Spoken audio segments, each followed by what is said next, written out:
হাইকোর্টে দ্বারস্থ অভিষেক বন্দ্যোপাধ্যায়, তার ব্যাংক অ্যাকাউন্ট ফ্রিজ করা হয়েছে বলে অভিযোগ জানিয়ে মামলা। কোনো কারণ না দেখে অ্যাকাউন্ট ফ্রিজ করার অভিযোগ। সৌভিক মজুমদার আমাদের প্রতিনিধি রয়েছেন আমাদের সঙ্গে টেলিফোন লাইনে। সৌভিক, কি কারণে মামলা দায়ের?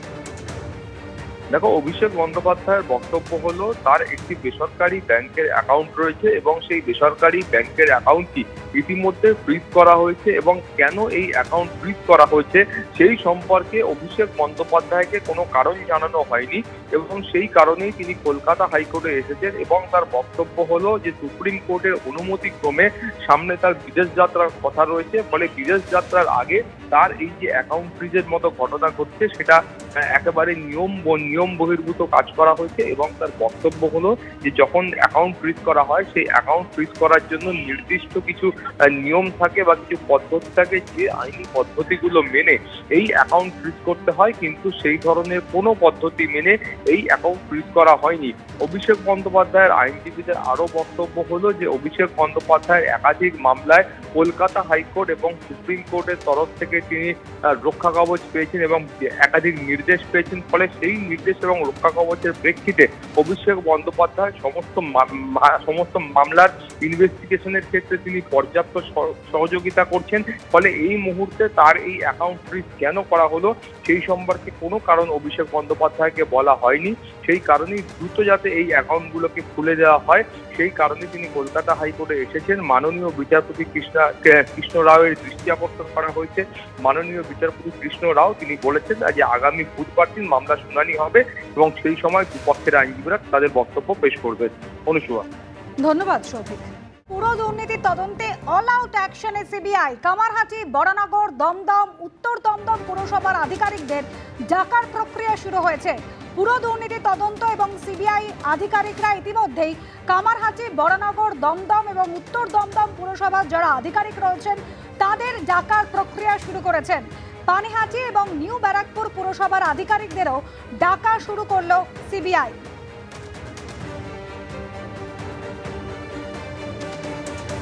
গতকাল ইতিমধ্যেই দক্ষিণ দমদম পুরসভার 5 জন আধিকারিকদের জিজ্ঞাসাবাদ করেছে সিবিআই।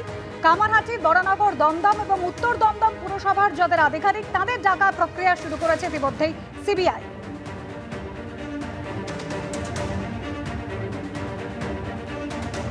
পানিহাটি এবং নিউ ব্যারাকপুর পুরসভার আধিকারিকদের ডাকা শুরু করলো সিবিআই। পুরো নিয়োগ দুর্নীতির নেপথ্যে কারা রয়েছে জানতে চায় সিবিআই। পুরো নিয়োগ দুর্নীতি তদন্তে এবার অল আউট অ্যাকশনে নামলো সিবিআই। আবির দত্ত আমাদের প্রতিনিধি রয়েছেন আমাদের সঙ্গে। আবির, কাদের কাদের ডেকে পাঠানো হয়েছে, মূলত কি কি জানতে চাইছেন আধিকারিকরা? দেখো, পুরো নিয়োগ দুর্নীতির যে তদন্ত সেই তদন্তে অল আউট অ্যাকশনে এবার সিবিআই। আমরা দেখেছি যে এর আগে এনফোর্সমেন্ট ডিরেক্টরেটের তরফ থেকে এই তদন্ত চালানো হচ্ছিল এবং ইডির তরফ থেকে যেমন তদন্ত চালানো হচ্ছিল, সমান্তরালভাবে সিবিআই তরফ থেকে আদালতে জানানো হয় যে এই মামলা তাদেরও রয়েছে, তারা এই মামলা এই তদন্ত আবারও শুরু করছেন এবং সেই মর্মে তাদের তরফ থেকে কিন্তু 5 জনকে ডেকে পাঠানো হয়েছে এবং তাদেরকে জিজ্ঞাসাবাদ করার প্রক্রিয়া চালানো হয়েছে। এই যে 5 জন তারা দক্ষিণ দমদম পুরসভার আধিকারিক। সিবিআই সূত্রে এটাও খবর যে এই জিজ্ঞাসাবাদের পরে যে তথ্য উঠে এসছে সেখান থেকে কিন্তু আরও বেশ কয়েকজন আধিকারিকদের ডাকার প্রক্রিয়া শুরু হয়েছে। সেই আধিকারিকরা কোথাকার? সেই আধিকারিকরা হচ্ছে নিউ ব্যারাকপুর, বরানগর, কামারহাটি, পানিহাটি, এছাড়া উত্তর দমদম এবং দমদম পুরসভার। এই পুরসভাতে যে নিয়োগগুলো হয়েছিল সেই নিয়োগের মধ্যে বেশ কিছু নিয়োগ এমন আছে যে নিয়োগগুলো সুপারিশের ওপরে হয়েছে এবং এই সুপারিশগুলো টাকার বিনিময়ে অনুমান করছেন তদন্তকারীরা, যেমনটা আমরা এনফোর্সমেন্ট ডিরেক্টরেটের তদন্তের ক্ষেত্রেও দেখেছি। অর্থাৎ ইডির তরফ থেকে যখন তদন্ত করা হয় তখন দক্ষিণ দমদম পুরসভার আধিকারিক থেকে আরম্ভ করে যারা সেখানকার যারা দায়িত্বে ছিলেন তাদেরকে জিজ্ঞাসাবাদ করা হয়। সুজিত বসু, প্রাক্তন মন্ত্রী রাজ্যে, তাকে গ্রেপ্তার করা হয়েছিল। সেই পরিপ্রেক্ষিতে যেমন ইডির যেমন তদন্ত চলছে, অন্যভাবে সমান্তরালভাবে আমরা দেখছি যে সিবিআইর তরফ থেকে এই তদন্ত কিন্তু ফের শুরু করা হয়েছে। এর আগে এই পুরো নিয়োগ দুর্নীতি মামলাতেই তাদের তরফ থেকে বেশ কিছু জায়গাতে তল্লাশি অভিযানও চালানো হয়েছিল। পরবর্তীকালে এই তদন্তের ক্ষেত্রে যে ডকুমেন্টেশনের কাজ, যা বিভিন্ন তথ্য প্রমাণ সংগ্রহের প্রক্রিয়া, সেটা তাদের তরফ থেকে চালানো হচ্ছিল। এবার যেটা সিবিআই সূত্র থেকে জানা যাচ্ছে যে প্রায় 6টি পুরসভার আধিকারিকদের ডাকার প্রক্রিয়া শুরু করা হয়েছে এবং তার সাথে সাথে দক্ষিণ দমদম পুরসভার 5 জন আধিকারিককে গতকাল জিজ্ঞাসাবাদ করা হয় এবং তাদের কাছ থেকে জানার চেষ্টা চালানো হচ্ছে যে বিভিন্ন যে নিয়োগ, বেশ কয়েকটি নিয়োগের ক্ষেত্রে যে গরমিল হয়েছে বা সেই ক্ষেত্রে সুপারিশের মাধ্যমে নিয়োগ হয়েছে এবং এই সুপারিশ শুধুমাত্র এমনি এমনি সুপারিশ হয়নি, সেটা টাকার বিনিময় হয়েছে এমনটাই তারা মনে করছেন। তাহলে এই লাভবান হয়েছিল কারা, এই চক্রের মাথায় কারা রয়েছে, সেটা জানার চেষ্টা চালাচ্ছেন সিবিআই আধিকারিকরা। একেবারে নেপথ্যে কারা রয়েছেন তাই জানার চেষ্টা করছে সিবিআই। ধন্যবাদ। শিলিগুড়ি সেবক রোডে ইন্ডাস্ট্রিয়াল এস্টেটের প্লাস্টিকের কারখানায় বিধ্বংসী আগুন। সকাল 9টা নাগাদ আগুন দেখতে পান পাশের অফিসের একজন কর্মী। শিলিগুড়ির এই কারখানা সেবক রোডের ওপর ইন্ডাস্ট্রিয়াল এস্টেটের প্লাস্টিক কারখানা, যেখানে বিধ্বংসী আগুন লেগেছে। পাশের অফিসের একজন কর্মী তিনি দেখতে পান, এরপর দমকলে খবর দেওয়া হয়। দমকলের 2টি ইঞ্জিন আসে ঘটনাস্থলে। আগুন নেভানোর লাগাতার চেষ্টা চলছে। সনদ ঝা আমাদের প্রতিনিধি রয়েছেন আমাদের সঙ্গে। সনদ, কি অবস্থা এখন? দেখো, পরিস্থিতি এখনো নিয়ন্ত্রণে রয়েছে। ঠিক সকাল 9টা নাগাদ এই যে প্লাস্টিক কারখানা সেবক রোডের একটা ইন্ডাস্ট্রিয়াল স্টেট, সেখানে সকাল 9টার পাশেই একটা সরকারি অফিস, এই অফিসের কর্মচারী প্রথম আগুনের ধোঁয়াটা দেখতে পায় এবং তারপরেই তিনি দমকলে খবর দেন। দমকল থেকে 2টো ইঞ্জিন আসে এবং ইঞ্জিন এসে এখন প্রায় ঘন্টা 2 হলো প্রায় যে অনেকটা নিয়ন্ত্রণে রয়েছে। তবে আগুন ঠিক কি কারণে লাগলো তা পরিষ্কার নয়। দমকলের প্রাথমিক অনুমান শর্ট সার্কিট থেকে লেগে থাকতে পারে এবং এই প্লাস্টিক কারখানাটি অনেক দিনের এবং আগে যখন ছিল সেটা লোকালয় ছিল না, ইন্ডাস্ট্রিয়াল স্টেট হলো শহরের বাইরে ছিল। যেহেতু এখন ঘনবসতি এলাকা, ফলে একটা আতঙ্ক ছড়িয়েছে, গোটা এলাকা ধোঁয়া ছড়িয়ে গেছে এবং প্লাস্টিকের যে একটা দূষণ গোটা এলাকা ছড়িয়ে পড়েছে। তবে দমকল চেষ্টা চালিয়ে যাচ্ছে, আগুন এখন নিয়ন্ত্রণে রয়েছে। ধন্যবাদ সনদ। ভোররাতে তারাপীঠের হোটেলে ভয়ঙ্কর অগ্নিকাণ্ড। আগুনে ঝলসে অন্তত 7 জন আবাসিকের মৃত্যু হয়েছে। আগুন ও ধোঁয়ায় অসুস্থ হয়ে পড়েন হোটেলের বেশ কয়েকজন আবাসিক। একবারে যে সময় আগুন লেগেছিল সেই ছবি দেখছেন। ভিতর থেকে আগুনের লেলিহান শিখা দেখা যাচ্ছে। স্থানীয় বাসিন্দারা তারাও কিন্তু হাত লাগান। দমকলে খবর দেওয়া হয়। একেবারে ঢিলছোড়া দূরত্বে তারাপীঠ থানা, সেখান থেকে আসেন পুলিশ আধিকারিকরা। আগুন নিয়ন্ত্রণে আসে, কিন্তু ভেতরে ঝলসে আগুনে দগ্ধ হয়ে 7 জন আবাসিকের মৃত্যু হয়। ভোররাতে প্রথম হোটেলের রিসেপশনে আগুন লাগে। বেশিরভাগ আবাসিক সেই সময় ঘুমন্ত অবস্থায় ছিলেন। আচমকা আগুন লেগে যাওয়ায় হোটেলের আবাসিকরা আতঙ্কিত হয়ে পড়েন। পিছনের রাস্তা তারা জানতেন না, সামনে বেরোতে গিয়ে বিপত্তির সম্মুখীন হয়। আর এরপরে দেখতে পাচ্ছেন দমকলের আধিকারিকরা তারা এভাবে এরপরে জানলার কাঁচ ভেঙে ভিতরে ঢুকে আবাসিকদের উদ্ধার করেন। কিভাবে আগুন লাগলো, কি কারণে, কি পরিস্থিতি তৈরি হয়েছিল, আগুন এবং ধোঁয়ায় বেশ কয়েকজন হোটেলের আবাসিক অসুস্থ হয়ে পড়েছিলেন। পার্থপ্রতিম ঘোষ আমাদের প্রতিনিধি প্রতিবেদন তুলে ধরেছেন, দেখাবো। তারাপীঠে যে জায়গা আমরা রয়েছি এটা হচ্ছে তারাপীঠে বিদেশিনী হোটেল, একেবারে তারাপীঠ মন্দিরের কাছে এবং তারাপীঠ থানার ঠিক পাশেই এই হচ্ছে হোটেল। যে হোটেলে দেখতে পাচ্ছ একাধিক রুম রয়েছে এবং এখানে যে বিষয় দেখতে পাচ্ছি 5তলা যে হোটেল, সেই হোটেলে এদিন ভোর রাত্রে হঠাৎ করে কিন্তু অগ্নিকাণ্ডের ঘটনা ঘটে, যেটা এখনও পর্যন্ত অনুমান শর্ট সার্কিট থেকে এই আগুনটা লাগে হচ্ছে এই 5তলার একেবারে নিচের যে ফ্লোর রয়েছে, যে ফ্লোরের ছবিটা কিছুটা দেখলে তুমি বুঝতে পারছো যে একেবারে এখান থেকে আমরা দেখাচ্ছি ছবিটা।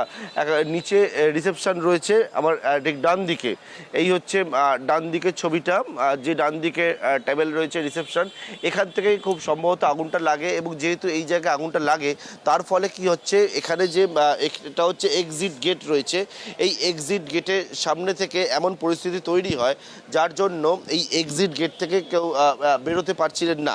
এবং একেবারে এই হচ্ছে ডান দিকে রিসেপশন, সেই জায়গায় প্রথমে আগুনটা লাগে এবং তারপর এখান থেকে আগুন হচ্ছে ওপর দিকে ছড়িয়ে পড়ে। এবং এর ফলে কি হয়, অনেকেই বলছেন যে তারা হচ্ছে হোটেলের মধ্যে আটকা পড়ে থাকেন এবং আটকা পড়ে থেকে একেবারে যে পরিস্থিতি হয়েছিল সেই পরিস্থিতির মধ্যে কিভাবে তারা রক্ষা পাবেন সেই নিয়ে অনেকেই বলছিলেন।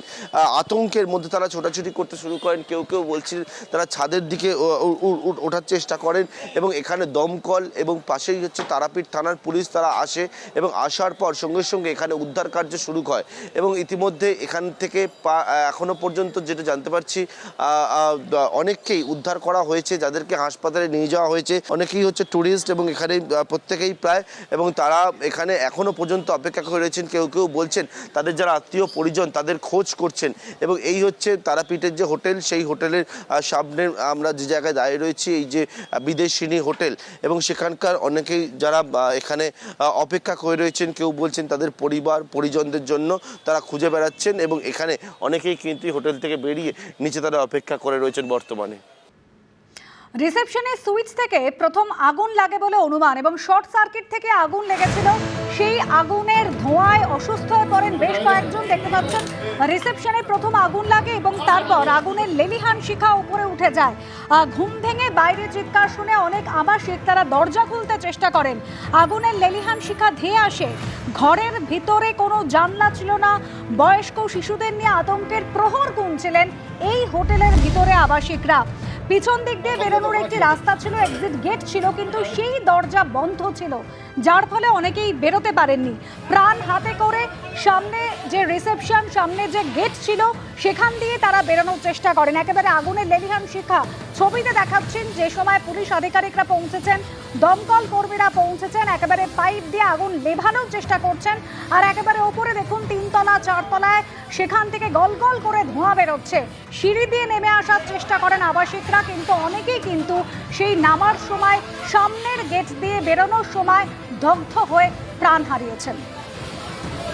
যাদের উদ্ধার করা সম্ভব হয়েছে অনেকেই বেরিয়ে এসেছেন, এবং তারা তাদের বিভীষিকাময় যে পরিস্থিতির মধ্যে দিয়ে তারা গিয়েছেন সেই কথা তুলে ধরেছেন আমাদের সামনে। খুব কষ্ট হচ্ছে, আমাদের দম বন্ধ হয়ে আসছে, শ্বাসকষ্ট শুরু হয়ে গেছে। বাথরুমের মধ্যে রয়েছি আমি, আমার হাজব্যান্ড, 2টো বাচ্চা। কি করে বেঁচেছি জানি না। আজকে বাঁচতে পারতাম না। 2 মেয়েকে মনে সুখের সামনেই মরতে দেখতাম। তখন 5:30 সবাই ঘুমাচ্ছিলাম আমরা। বাইরে যখন চিৎকার চেঁচামেচি শুনে যে তারপরে দেখলাম যে আমার হাজব্যান্ড দরজাটা খুললো, পুরো আগুন, মানে একদম পুরো সারা হোটেল আগুন। যে আগুন ভেতরে ঢুকে এসছে, কোনো কিছু আর করা যাচ্ছে না। আমরা তারাপীঠ পুলিশ স্টেশনে ফোন করলাম। ফোন করে তারপরে ওরা ফায়ার ব্রিগেড পাঠালো, কিন্তু তাও আমাদের কেউ কিছু হেল্প করছে না। 1 নম্বর রুমে ছিলাম আমি আর আমার মাকে জানি না কি হয়েছে। আমি আছি, উনি আমাকে নিয়ে গিয়েছিলেন বলে এই যাত্রা অনেকটা রক্ষা পেয়েছি। ওনাকে অসংখ্য ধন্যবাদ। যে আমার মার খবর জানি না, আরো 2টো বাচ্চা আছে। আমরা এসেছিলাম বাদুড়িয়া, উত্তর 24 পরগনা থেকে পুজো দিতে মাকে। কালকে দুপুরে এসেছি। আমার নিঃশ্বাসে একটা সমস্যা হচ্ছিল, তো আমি এসে এমনি আমার হাত পা তেমন পড়েনি, আমি ওখানে পড়ে গেছিলাম। পড়ে গেলে ওখানে কাঁচ আর কি ছিল তাতে আমার কেটে গেছিল। এখনো পর্যন্ত আমার কাছে যা খবর আছে সেটা একটা আবাসন হোটেলে ঘটনাটা ঘটেছে, এবং ভোরবেলার দিকে ঘটেছে। ঘটনা খবর পাওয়ার সাথে সাথে আমি কলকাতা থেকে বেরিয়ে গেছি। ঘটনা পূর্ণাঙ্গ তদন্ত করে তবেই বলা যাবে কেন এই ঘটনা ঘটেছে, কিভাবে ঘটেছে, এবং এই ঘটনা পিছনে কারা দায়ী। মুখ্যমন্ত্রীর সাথে আমার নিরন্তর যোগাযোগ আছে, আর উনি সমস্ত বিষয়টা দেখছেন, এবং আমরা যারা এর সাথে যুক্ত আছে, যাদের জন্য এই নিরাপরাধ প্রাণ চলে গেল, তাদেরকে শাস্তি হবে। আর আমরা ঘটনা পূর্ণাঙ্গ তদন্ত করে সমস্ত দিক খতিয়ে দেখে আমরা ব্যবস্থা নিচ্ছি। হোটেলের অন্দরসজ্জায় ফাইবার ব্যবহার করা হয়েছিল, যে কারণে আগুন আরো দ্রুত ছড়িয়ে পারে বলে অনুমান করা হচ্ছে। কি কারণে আগুন লাগলো এবং সঠিক অগ্নি নির্বাপন ব্যবস্থা ছিল কিনা তাও কিন্তু খতিয়ে দেখছে পুলিশ। ইতিমধ্যেই অগ্নিকাণ্ডের ঘটনায় একজন হোটেল মালিককে আটক করা হয়েছে। পুলিশের পক্ষ থেকে কি জানানো হচ্ছে শোনাও। তারাপীঠে বিদেশনি লজ, সকালবেলা প্রায় 5টার কাছাকাছি খবর আসে পুলিশের কাছে কি এখানে আগুন লেগে গেছে। এখান থেকে মোট 22 জনকে জীবিত উদ্ধার করেছে ফায়ার ব্রিগেড আর পুলিশের টিম লাইডার লাগিয়ে। 11 জনকে আমরা হসপিটালে পাঠানো হয়েছে। অ্যান্ড খুব দুঃখের ঘটনা কি 7 জন মারা গেছেন, আহত হয়েছেন। বাকি আমরা এখানে তদন্ত করে দেখছি যে লজের যে অপারেটর যে ছিলেন মালিক, ওনাকে আমরা ডিটেইন করেছি। আমরা পুরো স্ট্রিক্ট লফুল অ্যাকশন নেব। আপাতকালীন ব্যবস্থা যে ভিতরে গিয়ে দেখলাম কিছু ফায়ার হাইড্রেন্ট বা হ্যান্ড হেল্ড ফায়ার এক্সটিংগুইশার্সগুলো আছে, বাট তবুও প্রচুর ফল সিলের কাজ এগুলো আছে। আমরা FSL এর রিকোয়েজিশন করেছি, ফরেন্সিকের টিম আসছে।